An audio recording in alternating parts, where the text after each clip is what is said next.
But you do have to keep going. You have to keep going and kind of not just believe in yourself and know that you're doing something. And what pushes me a lot is I know I'm doing something I love. I know I'm making a change in things for women in future, for people in future.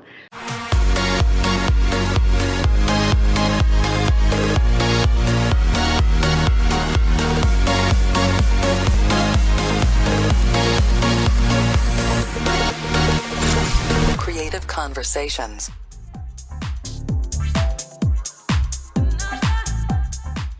Hey Zouk family, welcome back. Another week talking to a regional superstar, and this is one of the most impressive people that I have had the pleasure of talking to in the last year. Michelle Lee, a decade as a sports presenter, a year bringing the Premier League straight to our homes here in Malaysia, and one of the most knowledgeable people I know.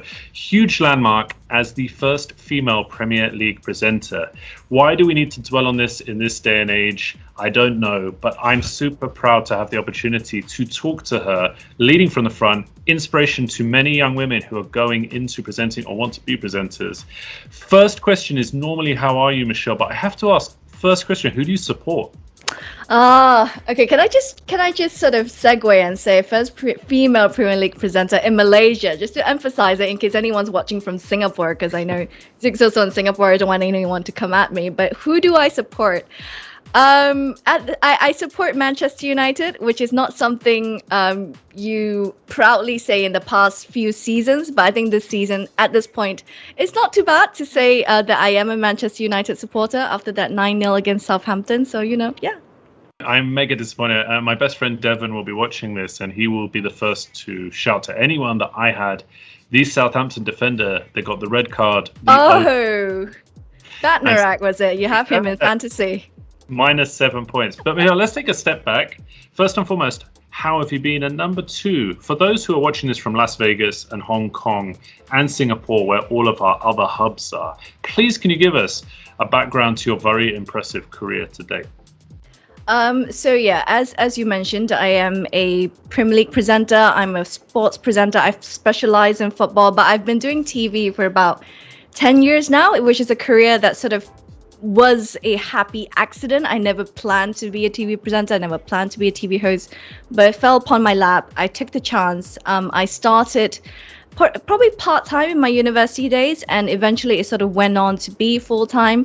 And I've been doing the Premier League presenting for the live matches. I do the pre-show, the halftime, the post-show for the past season and a half, I'd say. Season and a half, almost 2 seasons.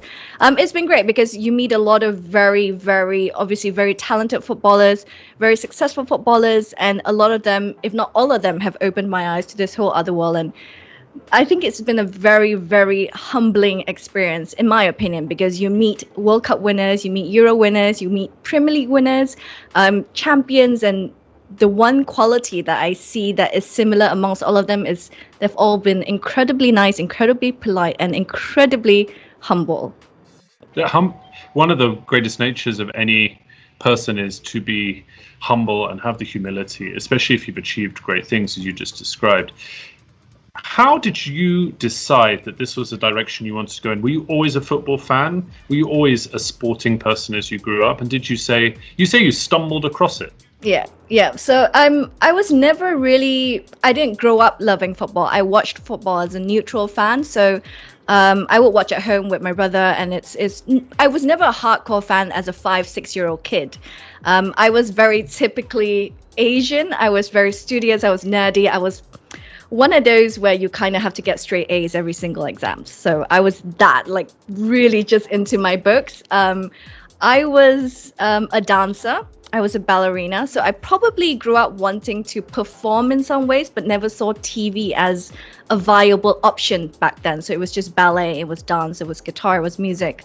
And that was the idea. How I stumbled upon it, like I said, was a happy accident. So I was probably more of a hardcore football fan as I went through high school. And, obviously you start hanging out with friends, you start discussing things, you go to the mama at night and you watch football. In university, what you do after class is you go to the mama and watch football. So that sort of grew with me.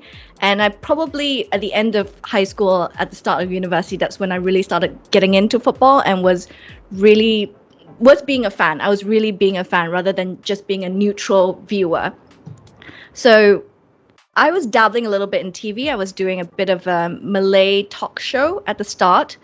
So this is going to be a bit of a long story because that's a bit of a progression here. Take your time, please.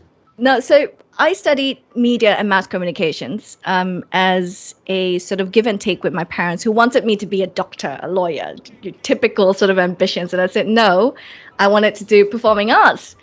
And this was sort of meeting in the middle. So it was entertainment, but it also had a viable future. You had business in it. So I went into media and mass communications. One of my courses was broadcasting. And so for one of the lessons, my lecturer brought in the crew from a local TV station, which was a Malay TV station, to kind of get everyone to test out the cameras, read a script to the camera, operate it, and gave everyone a bit of a hands-on experience.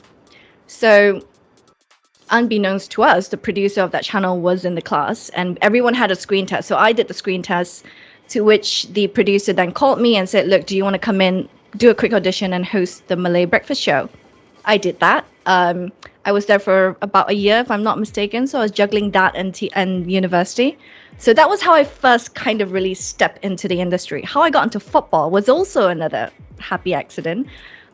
So like I said, I was a football fan. I was a proud Manchester United fan. This is like Sir Alex Ferguson era where, you were winning trophies every single year. So you were proud. You were wearing your jersey. Premier Leagues, the whole works. Yeah. So it was something you shout about to some levels. I had myself in the Man United jersey as my Facebook profile, one of those things you take pictures, right? So one of the producers from a football show with the station that I'm working in now, sort of found me on Facebook as a football fan. So they're always on the lookout for football fans to talk about the game and share your passion. So he contacted me and said, look, do you want to come on this particular show, which is back then called Football Overload? To be a football fan and a guest and just play some football games. This was like Soccer AM, one of those things. So I went on. I sort of played a couple of football games. It was really silly stuff like what was it? I can't remember what it was, but it was really silly football games. Talked about the game a little bit, talked about my love for the club. And right after the episode, he also called me and said, look, do you want to host? We like you. We like the energy you bring. We like that you like football. Do you want to host this show next season? So I said, okay. So again, they were all accidents. I came on as a guest. Then they were like, okay, do you want to host the show next season? And I said, yeah, why not? And since then, it's been slowly developing. I did a bit of news after that. And then now I'm doing live matches. So yeah, that's essentially the cut down version of the story. I think I'd have to disagree with you on one thing. You say it kind of like unforeseen and an element of luck that comes into it, but you have a great confidence on screen. You clearly are knowledgeable, and it's a very endearing relationship you have with your guests and also us as viewers. So you must have talent in order to get those opportunities. You may stumble into an opportunity that presents itself, but you clearly have the talent. You're being very modest about it. Can I ask you a question? When you first started, was it always a positive reaction to you as a woman going into football, or did you find any sort of pushback at all? Because I found, coming from talking to other talented women who are in the entertainment space, we've spoken to singers, we've spoken to comedians, and sometimes they're not always at the beginning given them the respect that they deserve. Did you ever have any of those experiences?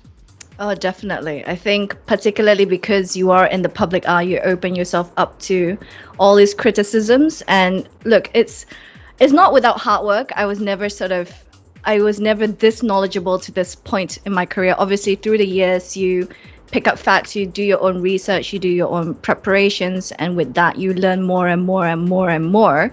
It does come with a lot of hard work that people don't see.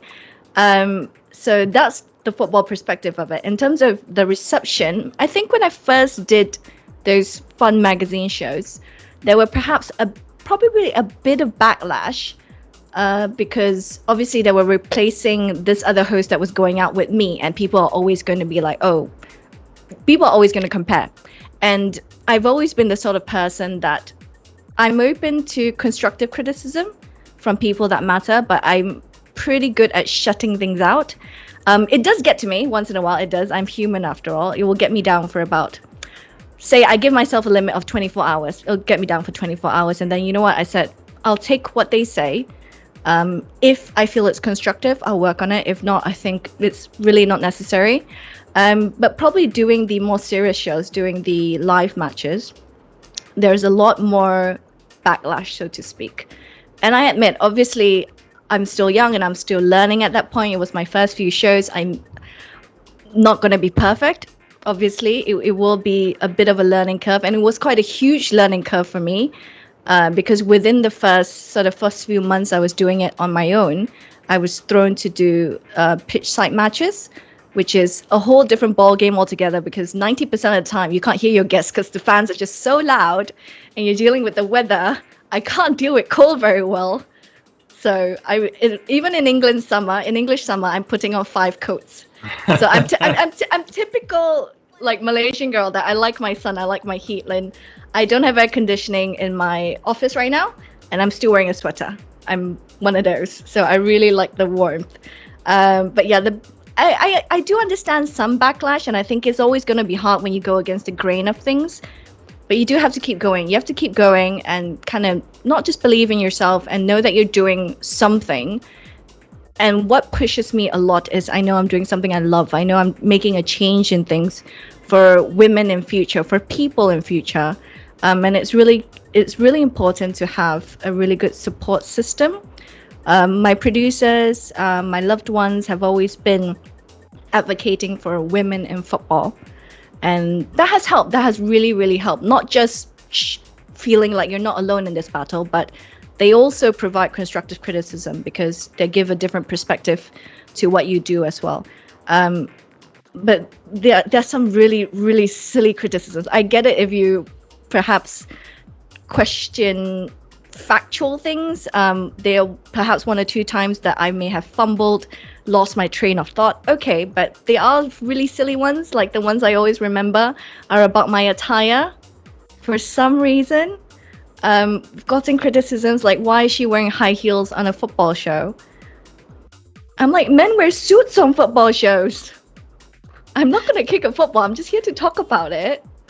So it's the things that has nothing to do with the show itself. The clothing stuff, really, that I don't understand because that has nothing to do with it. That's ridiculous. And just to put my own stamp on this, I watch every single week. We approached you because of your skill set. You're incredibly good at what you do. I tune in every week because of the interaction and banter you have with your guests and the knowledge factor that I can learn about what's happening in the league so far away and also what we're going to look forward to during the match. So irregardless of whatever ridiculous negativity you get, point blank, you have a very strong skill set for what you do. The second thing is our team, who are a young team full of young aspirational women, we're super excited to approach you. You came back to us with such humility almost immediately, and we really thank you for that. So irregardless of what idiotic opinions you're going to get in your day-to-day life, at least you know you're doing a fantastic job. I got to pick on your professional brain now. It's not often that I get this opportunity because when I talk to singers, I'm not the best singer, so I'm not seeking advice or knowledge. When I talk to DJs, it's been a long time since I stood successfully behind the deck, so there's nothing I can achieve. But Michelle, 2 questions. Are my beloved Fulham going to survive this year? And number 2, how am I going to beat my good friend Devon, who works with me in Resorts World Genting, at Fantasy League? Because I'm currently 100 points off the top. So Fulham, first and foremost, can they beat the drop? Thank you for your kind words about me. But about Fulham, it's difficult. I thought I liked Fulham this season. I think they've really made a change. I think Scott Parker has done really, really well with them, and their recruitment this season has definitely been better than the last time out that they were in the Premier League. I think that on a few occasions they've been quite unlucky. I look at the Liverpool game, I remember, because I did that game, and I felt Fulham could have gone away with a win in that one, and they drew. It's to your benefit. At some point, Brighton is doing quite bad, even though they've picked up points, I think, in the past 2 games. West Brom also on the down. Sheffield United is another one who's been quite unlucky, even though I like the way that they perform. You're not giving me a yes. You haven't. It's hard. It's hard because I'm a bit biased towards Scott Parker. You can bias. I'm okay with that. Okay. It's a funny season. It's a really funny season this season, and it's one that can kind of flip either way. So at this point, we're kind of halfway through the season. So I'm just gonna put it down and say, yes, Fulham will survive, but by the sink of their teeth at the end. I would say at the end. I'm really looking forward to see how the rest in that section of the table has panned out. I mean, it'll be really sad for Big Sam if they do get relegated, but I do see West Brom getting relegated. Sheffield United, they're quite adrift at the bottom, even though they're sort of picking up form at the minute. It's going to be really tough for them to get out, so I do feel bad for him as well. Brighton is another one. Newcastle's getting decent results and performances past 2 weeks, so there's a bit of hope for them. But I'll go with Fulham to survive. I'll go with that. Okay. That's reassuring enough for me. What about at the top? Who do you fancy? Because Liverpool have dropped away. Obviously, they've had huge problems with COVID, and the fixture, the condensed fixtures have been a real challenge. Who's your odds-on to be the champions? I think I said at the start of the season it was going to be Man City. And I doubted my own predictions when they had that bit of a slump at the start of the season. But since then, I think they've really come on. Man City is one of those that I never really sort of shut out, because we all know the qualities that they have. We all know the kind of runs that they can go on the moment they hit their momentum. They can really run away with the title if they want to. Like you said, Liverpool have dropped off. I'm waiting to see if they're going to figure it out, because obviously the injuries have gotten to them quite a bit.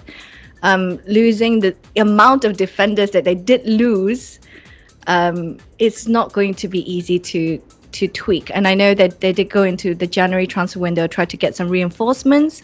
Then you also need time for those January reinforcements to come in and really make a difference. I would go for Man City, even though I love to see United win, but I would go with Man City. They're the better bet, I would say. They're more assured bet to win the title than Man United. And leading into the second question, do you play fantasy football yourself? I did, but I sort of fallen off the cliff. I stopped sort of checking in every week and changing my team, and after a while, because leading up to the games, I'm pretty much in work zone, and I almost never touch my phone most of the time. That's why I end up replying some messages quite late until the match week has ended, because I'm quite in a work zone. When I do get into that zone, I am in that zone. So I did play for a couple of weeks, and this happens every single season. I get into Fantasy Premier League. I get so excited for the first maybe 4 to 8 weeks, and then it just I have no idea where I'm at. I'm actually quite scared to have a look at how badly I'm doing. But yeah, I keep in touch, but not that active, I'd say. Can I ask you a question? So I've seen you on Saturday, Sundays, whenever you're doing the live shows. How is your research structure of the week? Because you've got to be in tune in, you've got 20 odd teams every single weekend playing. That's a hell of a lot of footballers to understand, plus squads, plus ins and outs. I mean, obviously we just had the excitement of the transfer day, probably a little bit less exciting because COVID's made it difficult for people to move around. But you must have to amass a huge amount of knowledge every single week. How do you go about that? How does that research process go? It's tough, and because you're also expected to kind of know the ins and out of the other leagues as well, at least on a slightly deeper than surface levels, because sometimes they connect. There are certain talking points that connect, and you're pretty much, it's like being back in school. You're studying every single day, but it's not like back in school in the sense of I'm not dreading it. I'm waking up and I'm looking at the news, and I'm on Facebook, the news popping up everywhere, WhatsApp groups, stuff like that. So you're always kind of getting up to date. The only research that I really need to look into sometimes is statistical research, when you have numbers involved, when you compare players and their statistics in terms of their metrics, or sometimes you have to look at their XGs. That's probably the only thing that you have to really remember, because numbers sometimes can mess you up. Obviously, because I was born in a certain era, I don't have first-hand knowledge about, say, the early 90s, for example, or like the 80s, when you might have a couple of very interesting occasions or moments in football. So with that, you would have to go back and kind of study it. I speak to a lot of people. I speak to friends. I speak to fans. Sometimes I do speak to our pundits, or a couple of the ex-footballers that through work, I've become quite good friends with. So I do discuss with them off camera, and I pick their thoughts and stuff like that. There's a lot of research I think I probably really start sitting down about 3 days before I know the game that I'm doing. And you might not know it too much in advance because this season they're always changing the schedule. So I do kind of sit down and really focus on those two teams or those four teams, depending if I'm doing two matches or one, probably about 3 days before. But you never really shut yourself out of everything. You're always on the ball and you're always into it. It's just for maybe 2-3 days I'm focusing on them more so that I can, whether I want to come up with I want to get their heat maps or I want to get their touch maps or certain tactical analysis. That's when I really get into it as the game approaches that match week. But yeah, it's fun. It's fun to do. It's just a lot of numbers, and you have to look at your screen a lot, which may just be the other downside.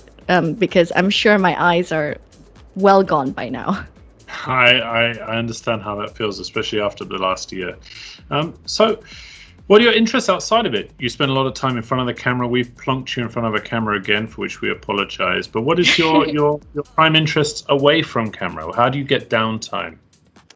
I enjoy working out. I enjoy being sporty when we could. Obviously, now we're in a bit of a lockdown and we can't do that. I enjoyed being active as much as I can. So at the minute, it's really just working out at home. I like a lot of different things. I like drawing arts. I'm a big fan of the arts. So I do that. I do paint or I draw in my free time, which is not a lot because, like you said, you kind of have to be on the ball of football news pretty much 24/7. But yeah, getting active. I spend a lot of time with my dog. I love my dog. I'm obsessed with my dog. It's his birthday. He turns 2. Congratulations. I'm probably gonna take him out for a walk later as his birthday walk. There's nothing much so with lockdown that we can do. But yeah, I probably enjoy drawing. I have one with me here. It's in my office. I did this picture of Bruno Fernandes when we first signed him. Wow, that's very strong. That's a very good picture. I don't know if you can really see it, but yeah. Yeah, I can see it really well. Yeah, so I do that when I do have the time. I do a lot of reading. I like reading autobiographies, football-related books, so that's quite fun. I like reading on philosophy. I have a wide range of interests, so it depends. It depends on that particular day what I'm craving for. But listen, Michelle, look, thank you so much for taking the time. It's such a pleasure to touch base with you. Thank you for making the time for us. And let me ask you one thing. What does 2021 have in store for you? Hopefully we get out of this lockdown. Hopefully the vaccine allows us to get more flexible, move around, enjoy some of the social settings we had before. What do you hope to look forward to in 2021? 2021.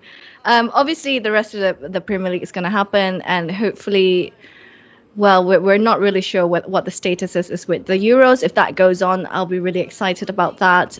You've got the Olympics as well going on, so that's that. Personally, for me, last season, I keep talking in football terms. Last year, in 2020, was a difficult year, as it is for a lot of people as well. And I think personally for me, I've fallen off my fitness and health goals, I'll tell you that. So this year, hopefully I get back on it. But yeah, just really exciting football stuff. Really exciting this season in the sense of we don't know what's going to happen with the Premier League season. Hopefully everything gets back to normal because I think we're all itching and desperate for some kind of normalcy to return. And yeah, hopefully everyone does get back on their feet eventually, one thing or another. And hopefully I pay a visit to Zouk soon. Yeah. You're more than welcome anytime. Thank you so much again. And as I said, the entire process of reaching out to engaging with you, but more to the point, enjoying your talent and your trade every single weekend has been phenomenal for us. It has actually played a huge part for the guys that I live up here with in getting through lockdown and enjoying the Premier League. And from start to finish, we're greatly appreciative. And also, whether you're too humble to recognize it or admit it, thanks for being an inspiration, not just to young women who may want to follow in your footsteps, but to other people, because you're engaging in a part of the world, being the Premier League, that is millions of people's dreams. And by making it so enjoyable every weekend, you're bringing a lot of people a lot of joy. So thank you so much. We really appreciate it. Thank you. Thanks for having me. It's been an absolute pleasure chatting with you, discussing football, talking about work, and make me feel like I'm really old because I've been here doing this for quite a long time. But yeah, it's been great. Thank you. And you've just got a will on that Fulham beat the drop. Okay, I'll stick with that. I'll really stick with that. We'll see. Take care, stay safe. Happy birthday to your dog, and we'll catch up with you soon. Thank you. See you guys. Take care, Michelle.